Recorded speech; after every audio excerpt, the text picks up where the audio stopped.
Welcome to another Mercedes video, my 2009 C200, and in this video I'm going to be changing the driver's seat base.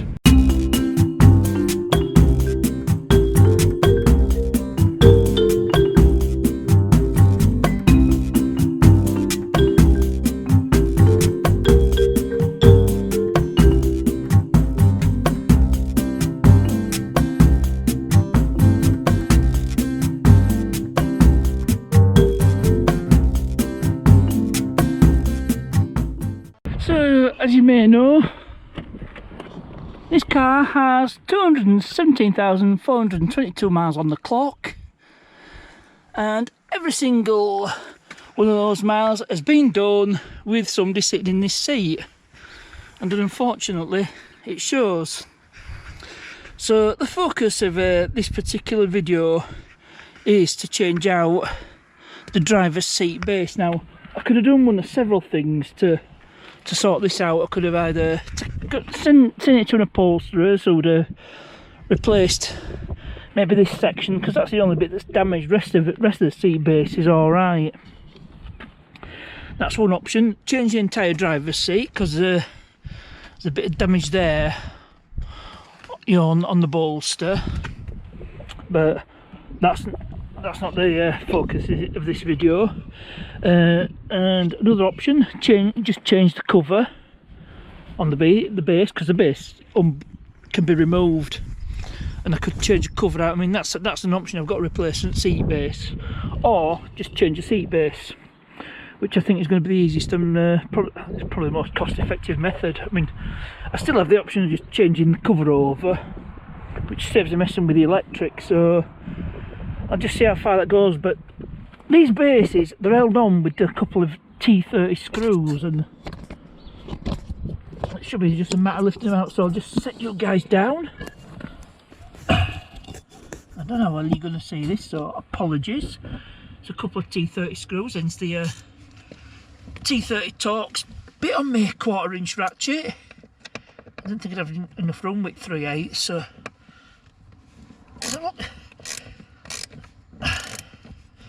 just undo this.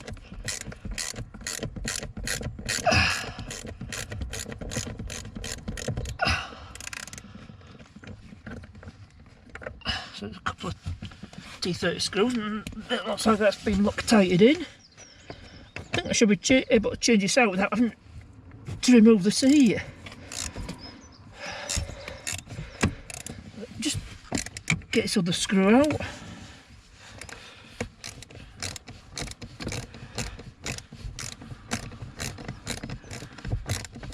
And I think the only problem I'm going to have to contend with is the electrics. Hopefully I should be able to remove this, but I've had a look on the replacement seat base. Right, so you just take that clamp off, make a note of which way it goes. So pull this clamp off.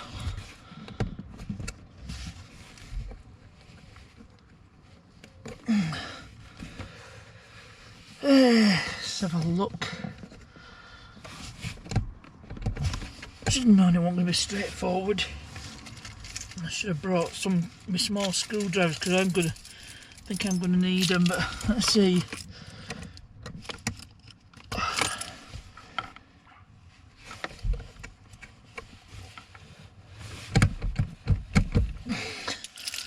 Trouble is, I don't want to break anything.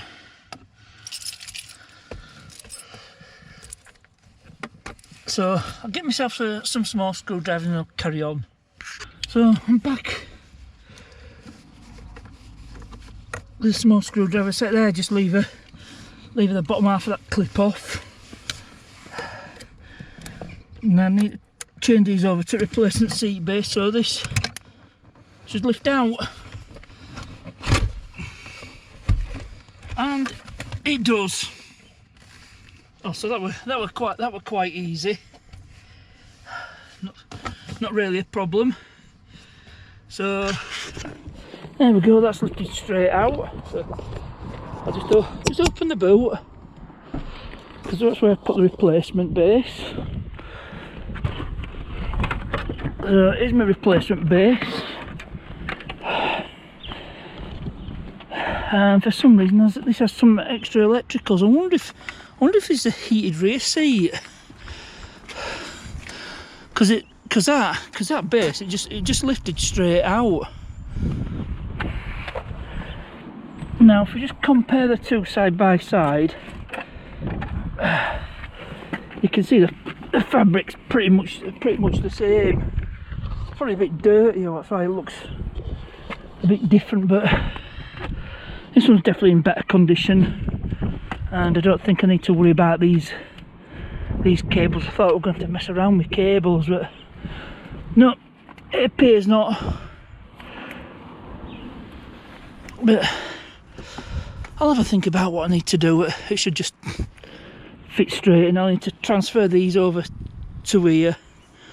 I think I'll tie these cables up, get them out of the way, and then we should be good. But that's good, that lifts straight out, because there's a connector there, but obviously I don't have anything to contend with. And I found a pen as well, so a bit of a bonus there. So I'll get this ready for reinstallation, just transfer stuff over and do what I need to do. So come back to you. So I've transferred these clips over, so refitting is going to be the reverse of taking it out. But I've noticed there's this extra clamp here now. On some of the seat class you actually had under seat storage, and I wonder if that's the bracket for it. Now that'd be very handy, because I did see under seat storage on eBay, so that'd be a handy little upgrade. And it looks like, I'm not sure, let's have a look, it's riveted in, so no, I couldn't have done it on the old seat. But anyway, never mind that might be useful to know. So this should just go back in the way, same as the old one came out, so just need to be careful. I think I've got the back bit in.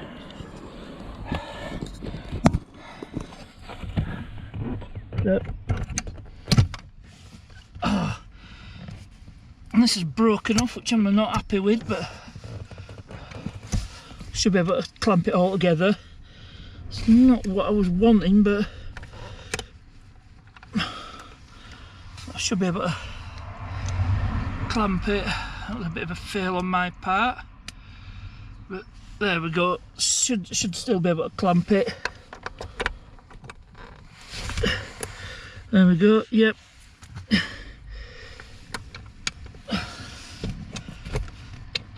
So just get that screw started. Yep.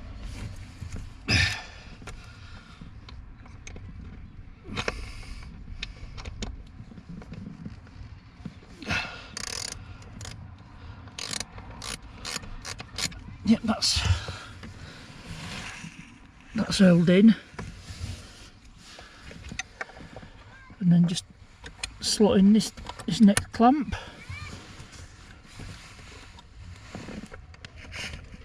Get the screw started. Sorry if I'm in the way.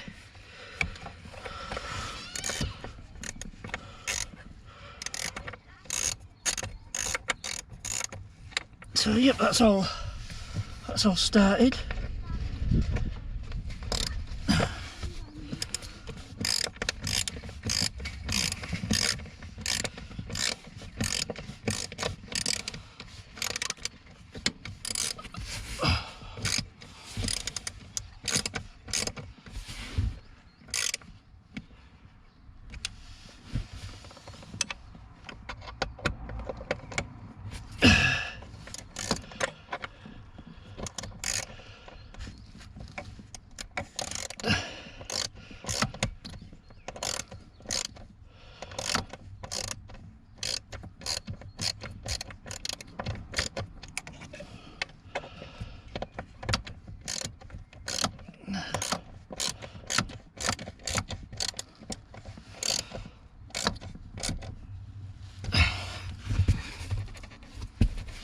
There we go, that's all secured, and you got to admit, definitely looks better. It's a bit bit of wear on that bolster, and I've seen just the cover on eBay. I paid, well, for this replacement seat base I paid 50 quid plus a tenner postage, which I didn't think were bad. So yeah, I'm quite happy with that. So that's definitely an improvement. And yeah, I think the difference is because this is a bit cleaner in places than the rest of the seat, and it's probably got less mileage than the donor car. But nice to know the part fix, and got the option to add the under-seat storage. Anyway, I'm going to end the video here. Hope you enjoyed this one. As ever, thanks for watching, and I'll see you there.